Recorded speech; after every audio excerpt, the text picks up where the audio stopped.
My name is Darren Coffield. I'm an artist and I spent my entire life living and working in London. I was part of what was known as the sort of Shoreditch scene in the early 90s and worked with Joshua Compton, who set up a gallery called Factual Nonsense, about which I wrote a book.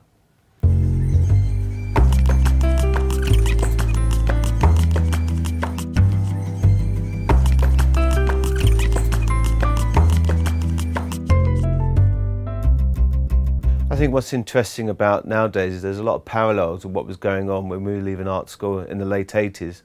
There'd been a huge recession at that time and London was sort of dealing with a financial hangover, so to speak. We didn't really think about our careers or really what the art world had to offer us, more like what we could actually offer society itself. I think artists are now questioning their sort of place in society more and more as they're being forced to the margins of it due to the rapid development of the city and the property speculation that's been rampant in the last few years. So, Darren, Factual Nonsense and the art and death of Joshua Compton. Massive undertaking. Why write a book? Well, firstly, who was Joshua Compton? And secondly, why write a book? Now he's no longer with us. Well, Joshua was a kind of agent provocateur from a very early age who wanted to bring art back down to a street level like the avant-garde did in the early 20th century. He thought that art had become too detached from everyday people.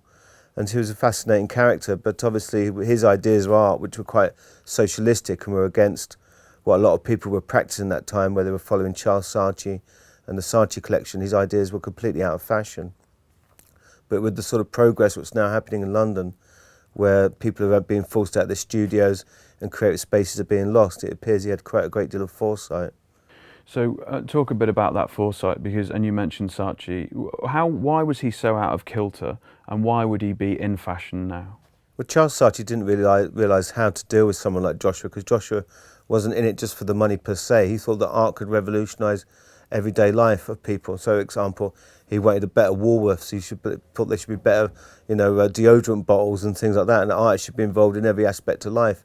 Whereas for Charles Saatchi, art is just a commodity there to be used by businessmen. And it was quite interesting that a lot of the YBAs who Saatchi bought, he then used their artwork for advertising campaigns, such as Gillian Waring. It was used for a Volkswagen advert, and the artist didn't get any money at all for that. But all the money was actually taken by Saatchi and his advertising company. So basically he was using conceptual art as a kind of feeding pool for his own creative industry that he was in to make lots of money. And let's just go back over a bit of terminology. YBA, what's a YBA? Well, YBA was just a sort of catch-all term for anyone who was leaving college at that period in the 90s. They're not actually a cohesive group because there's 4, 5, 6, 7 years between some of them. So some of them are almost a generation apart from another. But it was just a very good marketing ploy, really. And the idea was that artists traditionally, when they left art school, they would wait until they were sort of 40 and start to be recognised. You were still considered a young artist at 40. Well, of course, these people in this market weren't interested in that at all. They wanted to sell things on potential and talent. So they were selling people on a promise that they actually might mature like a kind of a stock, like a futures thing, like selling futures in an oil company or in a product. That's how they were being sold. And of course, many of these YBAs never went on to be millionaires. A few of them did, but many of them didn't, who were being bought by the state, by the government, being promoted and being bought by Saatchi. What does YBA stand for? It stands for Young British Artists. But of course, the funny thing now is they're still all called YBAs, but they're not very young. In fact, they're all middle-aged, So what's that? MABA, Middle-Aged British Artists? Could be, yeah. Big market? Or over-the-hill British artists. You are absolutely definite with your view about the commercialisation of this market and the fact that really, for a lot of people, a lot of collectors, it was all about speculation. Purely, yeah. And I mean, I've sold paintings to people, and the most depressing thing you can hear as an artist is that your painting is going into storage. I mean, most of these art collectors don't actually view any of the artworks. The only time they view them is when they buy them, and they might never view them again until it comes to selling them off. How much of the market, and this is a leading question, but how much of the market, in your view, do you think is free, and how much of it do you think is actually rigged is too harsh a term, but how much of it is weighted in favour of the speculator or the collector? Well, a huge amount of it is weighted towards them now. I mean, most of the art that is sold to museum collections now is run by a cartel of sort of 8 major galleries in the world. So it has become very much a kind of rigged thing, especially when it comes to auction houses. I mean, some of the practices that auction houses get up to wouldn't be allowed in trading in other commodities. And without mentioning names, what are those practices? What the practices are basically releasing stuff to market and giving it a false provenance, saying that something's actually been in collections or in exhibitions when it hasn't, trying to build up something, so giving a kind of fake identity, a provenance, and accumulating some sort of kudos for the object. And as of course, the further the people are down the pecking order, the more they feel they have to do that. Let's come back to Joshua Compson and the book that you've written about him. In many ways, you have cited him as the trailblazer, the forerunner, if you like, of that YBA scene, which saw Damien Hirst propelled into superstardom, people like Tracy Emin, a lot of household names now from the art world. You've taken a view that Joshua was the man who sort of led that charge. He's no longer with us. Can you just talk a little about his life, his death, and also the inspiration that he left a lot of people? Well, I think Joshua just saw that there was a different model that contemporary art could follow. So he thought, for example, that it wouldn't have to be something that was kind of run by big business or auction houses. They had a more of a socialistic outlook to it. And that was part of the reason of moving to Shoreditch. He thought that that should become a creative quarter that should be protected and ring-fenced for creative people, not just artists, but architects or people making objects or designers. And of course, you've got to remember that time he was also hanging out with Alexander McQueen, who lived on Hoxton Square. So it was quite a fluid area, and no one really had any money, but it was a very creative time. I think it's very interesting that after Joshua died, that Jay Joplin moved in and set up this huge art gallery there, White Cube, on Hoxton Square. So it's a bit like people cleaning up after the events happened, which happens always in terms of business and being a member of the avant-garde, because the avant-garde is about leading the charge first. It's a militaristic term. And, you know, the avant-garde is always in danger because it's always leading the charge, a bit like the cavalry. So what you're getting to is gentrification. This idea that where the artists go and set up, they create a wonderful culture, it becomes incredibly vibrant, but these people can't coexist with the financially more able types who then move in to try and get a piece of that atmosphere and that culture. Well, yeah, but that's a model that seems to happen everywhere. It happens in New York. It will happen in Berlin. A lot of artists have left London now. They've gone to Berlin, but it's a kind of model that happens. But it shouldn't necessarily happen that way, because what happens is once the people who've been creative from that area actually leave, the area just starts to stagnate and die, and it's just turned into a series of coffee houses and high street estate agents, and anything that was quirky or interesting about the area is slowly sanitised. There was a very interesting guy called Edward Loudon, who in the 19th century had this idea that London should be in concentric circles. So you'd have 1 mile of industry, 1 mile going round of housing, and 1 mile of greenery, like a park, and it should go out in concentric circles. And it's that kind of vision that would make the city a more workable place, where people would only be an hour away from where they work, or an hour away from industry, but also just more than a mile away from home or a mile away from a park. So when we talk about fabric of society, and we talk about artists cohabiting with people who work in office jobs, cohabiting with people who work with their hands, mechanics, right the way across the board, architects, fashion designers, we don't have that anymore. In fact, in many ways, there's a kind of cultural standoff. And what we have are gated communities increasingly, and people who work in broadly the same pay bracket sort of hang out together. And it breeds a sameness, if you like, through a city. It does, and also, well, I think also that the arts are sort of been ghettoising themselves in a way, because art schools now, you have to pay to go to them. When I went to art school, it was free. A very good friend of mine I was at art school with called Cecily Brown, her paintings now sell in New York for £1 million. And when she was in London recently in April, she said to me she wouldn't be able to afford to go to art school now. So that shows you how much there's been a shift, even at on the very basic level of getting people to come up through the system, so to speak, or to become part of the artistic community.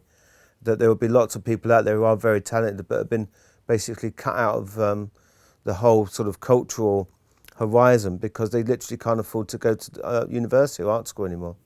And also, once they graduate, where are they going to be able to practice? Because there won't be any studios left. So let's talk about that. The gentrification bit is, and the sanitisation of the high street is one thing, but clearing artists out of areas in London, where does everyone end up? Lisbon? Well, what they've done is they've built things out on the Thames estuary. But I mean, it took us 25 years ago, we couldn't get anyone from the art world to go to Peckham. Now they've just discovered Peckham a bit too late. They wouldn't actually cross the Thames, art collectors and people in the art world. So I very much doubt that they're going to be going to Margate or Purfleet to go and visit artists who are working out of metal containers that have come off of ships. This is what they expect people to work in, like laboratory rats now, which is kind of interesting because you would only be able to make certain kinds of art in a thing that's very long and narrow, like a coffin, and sounds like a coffin when it rains because it sounds like someone's hammering on your head from hell or heaven. It's so very loud to be in, and there's no insulation, so you freeze in winter, and all your materials will freeze. So it's quite bizarre. We're going to end up with a situation where people in the creative industries will be like laboratory rats working in these terrible environments. And also that 1/3 of all studio space will be lost in London by 2020. That's the prediction. But I think it'll be more than that. I think it'll be more like 50%. And that's the prediction of people who are working in property. So they're going to want to play it on the safe side. They're not going to give you the real number, are they? Mm. So I think probably 50% of all studio space will be lost in London, which means even some very famous artists like Tacita Dean, who won the Turner Prize, they've all moved to Berlin. So you literally have what we had in the 50s with the scientific community in London, where they all went to America. They call it the brain drain. Well, we're going to have a creative drain. And what it's going to do is it's going to have a huge drag effect on the economy, because the people really do undervalue the extent of the creative industries in this country. Let's just talk about that, because we now live, you could argue, in a creative and knowledge economy. If we're looking at the third industrial revolution, as it were, if you lose your creative hub of people, or that nucleus that can really drive things forward, what have you got left?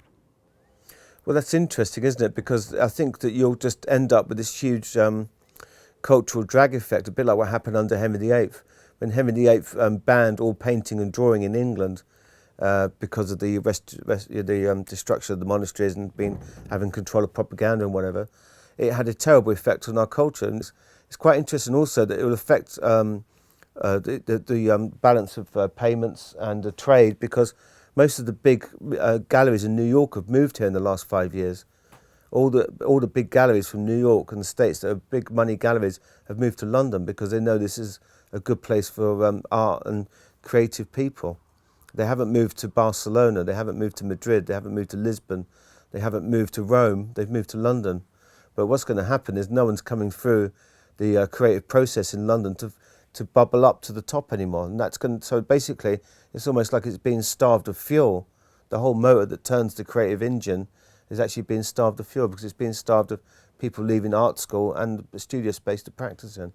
So a lot of galleries in the US have come over to London. Yeah. They're here to hoover up, if you like, the talent, sell that into the international markets, whether that's be to Asia or anywhere else in the world, for significant markup and all this. But what you're saying is there's now a hiatus, because the talent isn't coming through for these galleries and dealers to be able to find the new YBAs, the new bright young things.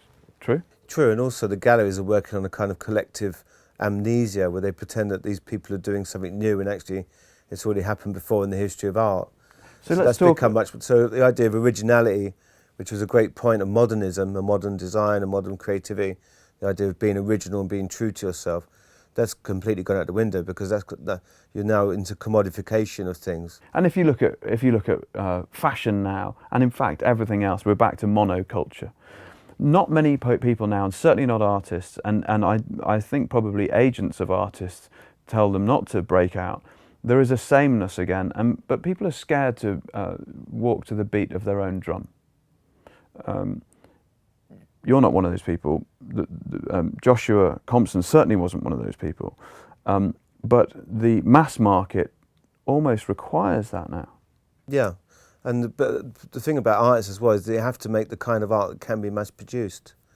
So you find that a lot of artists that have won the Turner Prize make the kind of work that can literally be produced en masse to fill the market. So, for example, an artist like Cézanne would never be able to win the Turner Prize because it would just probably be taking him a year to paint 2 apples. Would Turner be able to win the Turner Prize? No, he wouldn't have produced enough, no. It would only be able to, well, he might have made some prints, but wasn't even a printmaker, Turner. Other people made them for him.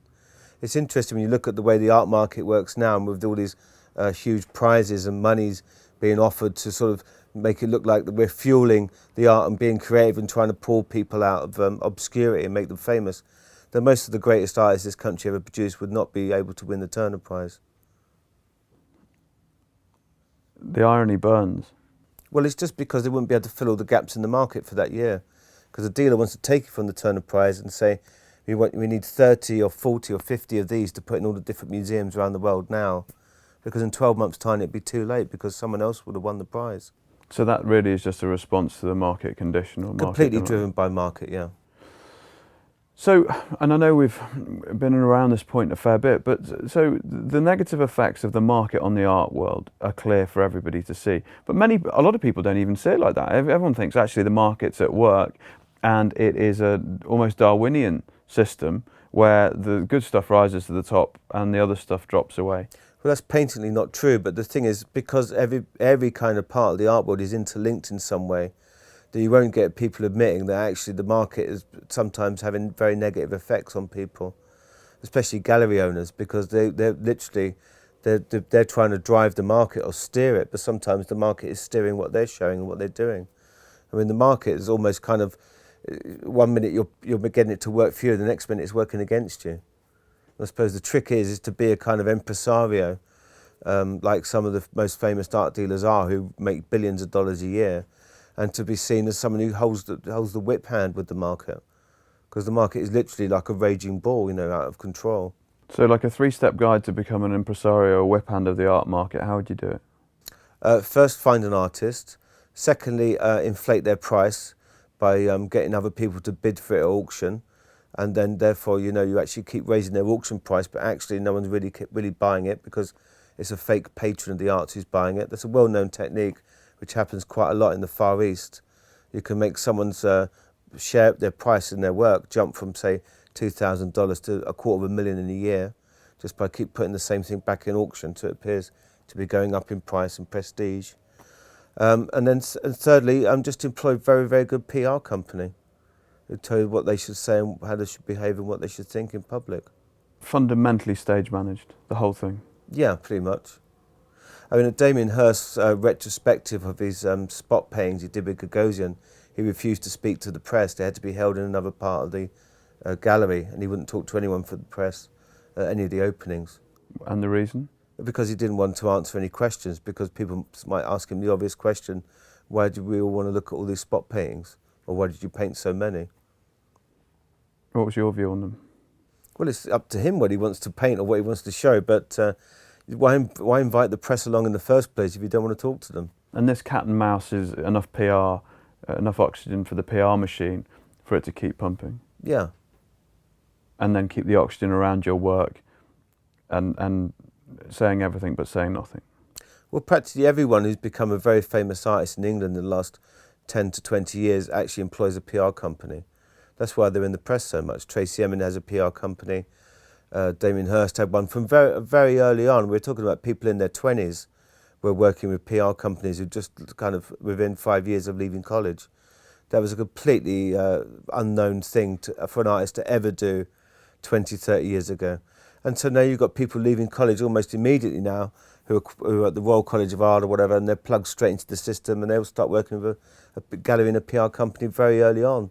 And they're kind of more interested in their public image and the way that their work is perceived, and rather than working with the work and pushing it forward, How do we begin to start thinking about reshuffling this, not market, scene, art scene, globally, so you start to give light to the people who are at the moment in the shadows of these big oak trees, the famous names that we all know, so we can have some sort of diverse or more diverse art fraternity?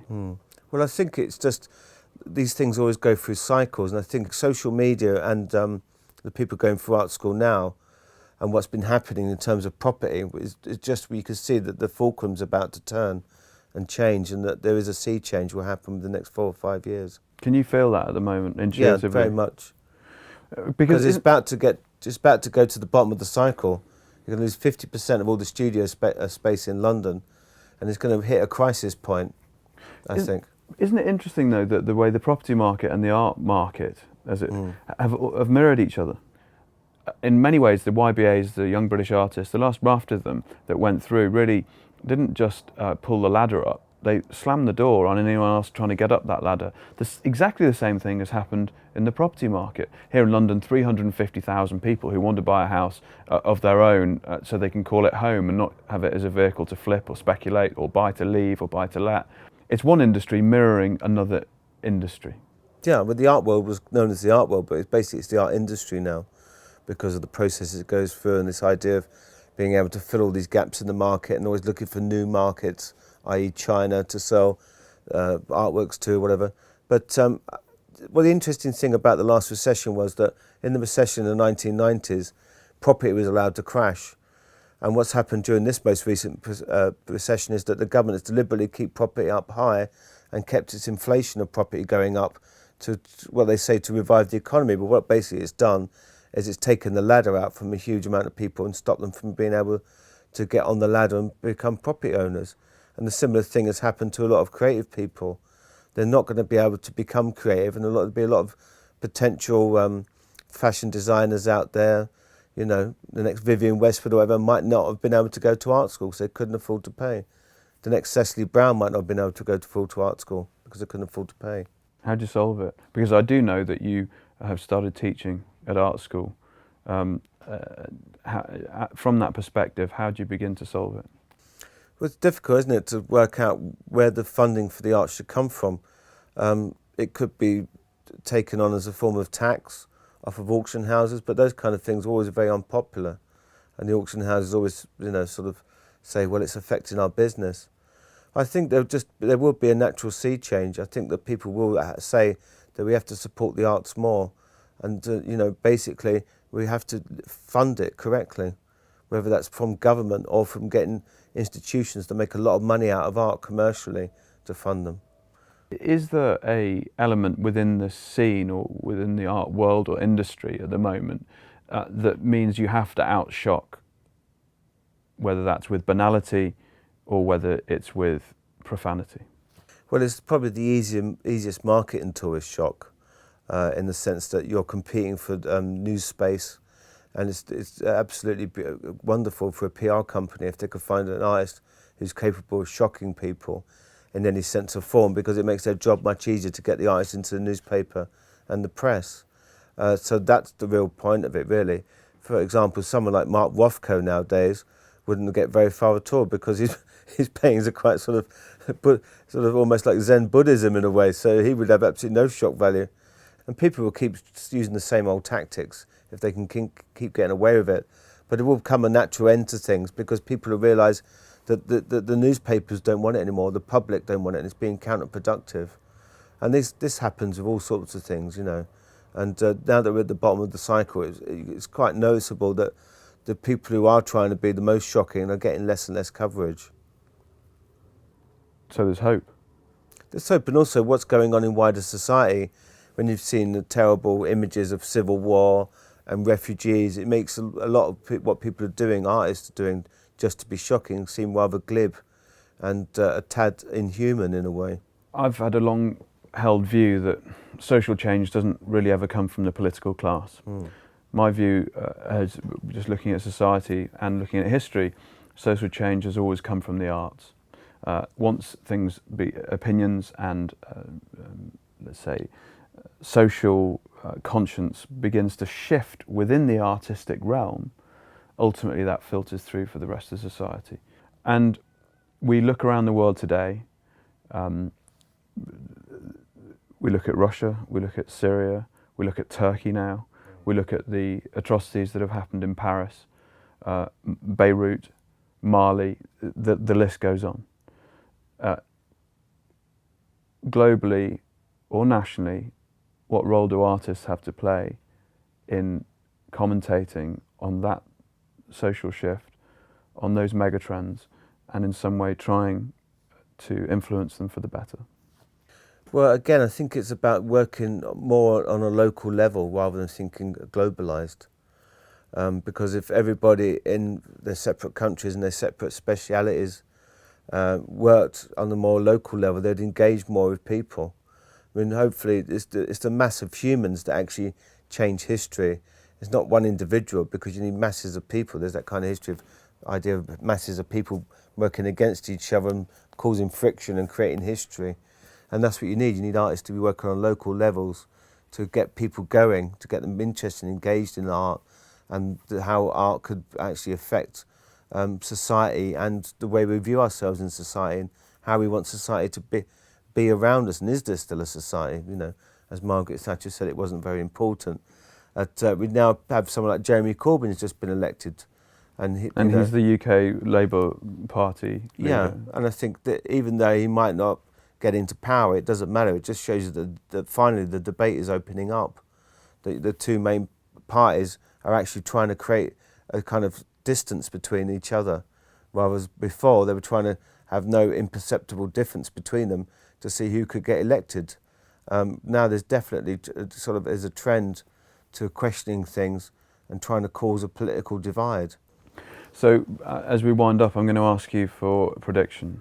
You say we're at the bottom of the art cycle now, the art world cycle. It's the nadir. Yeah. It's the dark night of the soul.